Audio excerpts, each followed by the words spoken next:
দেড় বছরও এতগুলো মন্ত্রীকে কোনোদিন ফোন করি নাই। কয়েক মিনিটে আমি যতগুলো মন্ত্রীকে আমি ফোন করেছি। জুলাই যোদ্ধা ও ইনকিলাব মঞ্চের মুখপাত্র শরীফ ওসমান বিন হাদির মৃত্যুর খবরে ক্ষোভে ফুঁসে ওঠে ছাত্র জনতা।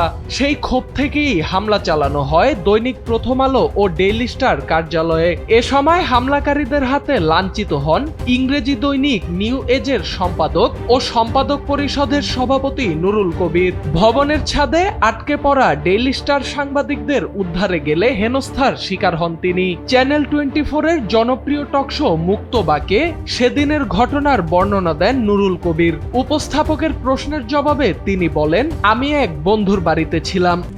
RICL TMX, যুগের পর যুগ স্থাপনা থাকে মজবুত। এমন সময় অফিস থেকে খবর এলো ডেইলি স্টার এবং প্রথম আলোর অফিসে ভাঙচুর হচ্ছে, আগুন দিয়েছে। জানতে পারলাম ওইখানে প্রায় 25 থেকে 28 জনের মতো কর্মী আছে। ফায়ার সার্ভিস ঢুকতে দিচ্ছে না, আগুন নিভাতে দিচ্ছে না। আমি ওই দুই পত্রিকার সম্পাদককে ফোন করেছি, ওনাদের অবস্থা খুব খারাপ। একজন অসুস্থ ছিলেন, আরেকজন চারদিকে চেষ্টা করছেন, সরকারের বিভিন্ন পক্ষের সঙ্গে আলাপ করছেন কিভাবে এই অবস্থা থেকে মুক্তি পাওয়া যায়।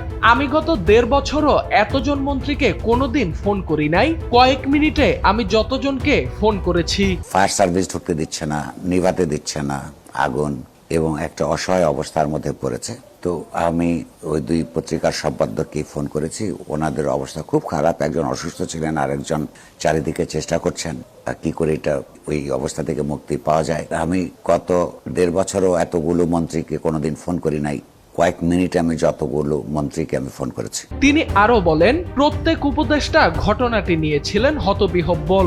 আমি তখন অধ্যাপক ইউনুসের সঙ্গে যোগাযোগ করবার চেষ্টা করেছি, পরে আমাদের যোগাযোগ হয়েছে। সবাই আশ্বাস দিয়েছেন, কিন্তু ইতোমধ্যেই তো আগুন 1 তলা 2 তলা 3 তলা 4 তলা করে লেগে গেছে।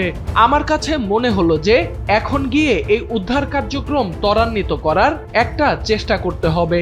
সে কারণে গেলাম। আমি ঢুকবার সময় প্রথম আমাকে আওয়ামী লীগ আর সুশীল বলে গালাগালি করে, সেগুলো দেখবার আমার তখন সময় ছিল না। এরপর আমাকে এদিক ওদিক টানাটানি করলো আমার লম্বা চুল বলে।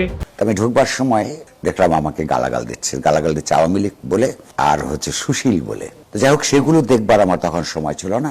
আমাকে এদিকে ওদিক টানাটানি করলো আর আমার লম্বা চুল বলে। সরকারের একটি পক্ষ এই হামলার ঘটনা ঘটতে দিয়েছে উল্লেখ করে তিনি বলেন, 2.5 ঘন্টা ওইখানে থাকবার কারণে আমি আপনাকে পরিষ্কার করে বলতে পারি, সরকারের কোনো না কোনো অংশ কিংবা গোটা সরকার এই ঘটনাটা ঘটতে দিয়েছে।